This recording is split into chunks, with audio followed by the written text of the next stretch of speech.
दोस्तों, यदि आपने चैनल को सब्सक्राइब नहीं किया है तो सबसे पहले आप सब्सक्राइब बटन पर क्लिक करके चैनल को सब्सक्राइब कर लीजिए और बेल आइकन पर भी क्लिक कर दीजिए ताकि हमारे सभी नए वीडियो के नोटिफिकेशन सबसे पहले आपको प्राप्त हो सकें।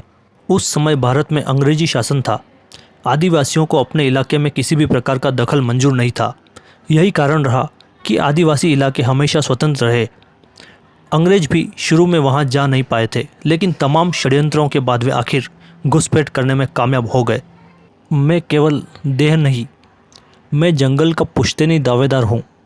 पुश्ते और उनके दावे मरते नहीं, मैं भी मर नहीं सकता। मुझे कोई भी जंगलों से बेदखल नहीं कर सकता। उल गुलान, उल गुलान, उल गुलान। बिरसा मुंडा की याद में शीर्षक से यह कविता आदिवासी साहित्यकार हरिराम मीणा ने लिखी है। उल गुलान यानी आदिवासियों का जल, जंगल, जमीन पर दावेदारी का संघर्ष। बिरसा मुंडा भारत के एक आदिवासी स्वतंत्रता सेनानी और लोकनायक थे। अंग्रेजों के खिलाफ स्वतंत्रता संग्राम में उनकी ख्याति जग जाहिर थी। सिर्फ 25 साल के जीवन में उन्होंने इतने मुकाम हासिल किए कि हमारा इतिहास सदैव उनका ऋणी रहेगा। स्वतंत्रता संग्राम के दौरान भारत भूमि पर ऐसे कई नायक पैदा हुए जिन्होंने इतिहास में अपना नाम स्वर्ण अक्षरों में लिखवाया। एक छोटी सी आवाज़ को नारा बनने में देर नहीं लगती, बस दम उस आवाज़ को उठाने वाले में होना चाहिए। और इसकी जीती जागती मिसाल थे बिरसा मुंडा। बिरसा मुंडा का जन्म 15 नवंबर 1875 को वर्तमान में झारखंड राज्य के रांची जिले में उलीहातू गांव में हुआ था। उनकी माता का नाम करमी हातू और पिता का नाम सुगना मुंडा था। बिरसा मुंडा ने बिहार और झारखंड के विकास और भारत के स्वतंत्रता आंदोलन में अहम रोल निभाया।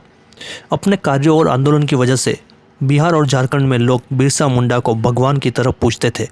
1894 में बारिश न होने से छोटा नागपुर में भयंकर अकाल और महामारी फैली हुई थी। बिरसा ने पूरे समर्पण से अपने लोगों की सेवा की। उन्होंने लोगों को अंधविश्वास से बाहर निकल बीमारियों का इलाज करने के प्रति जागरूक किया। सभी आदिवासियों के लिए वे धरती आबा यानी धरती के पिता हो गए। अंग्रेजों ने इंडियन फॉरेस्ट एक्ट 1882 पारित कर आदिवासियों को जंगल के अधिकार से वंचित कर दिया।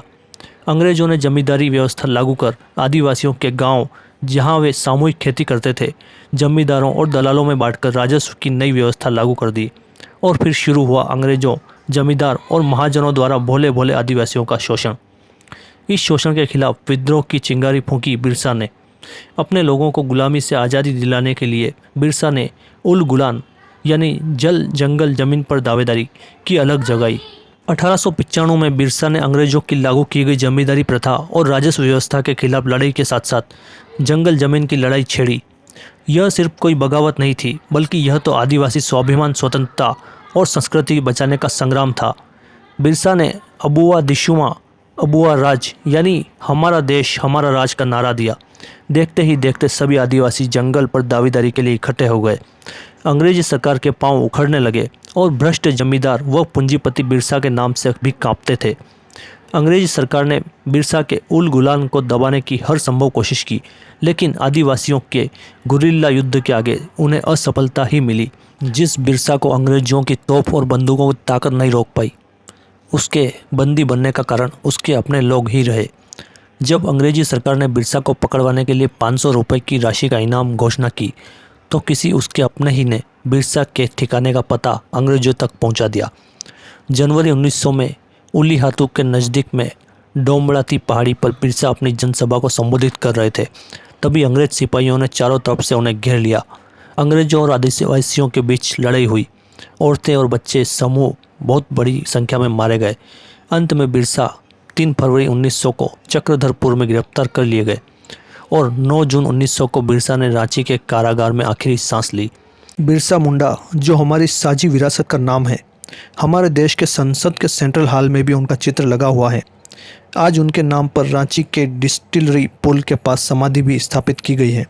वहीं उनकी मूर्ति भी लगी है।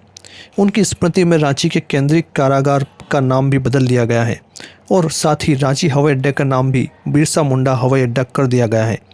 बिरसा भगवान को समस्त देशवासियों की ओर से पुनः पुनः नमन।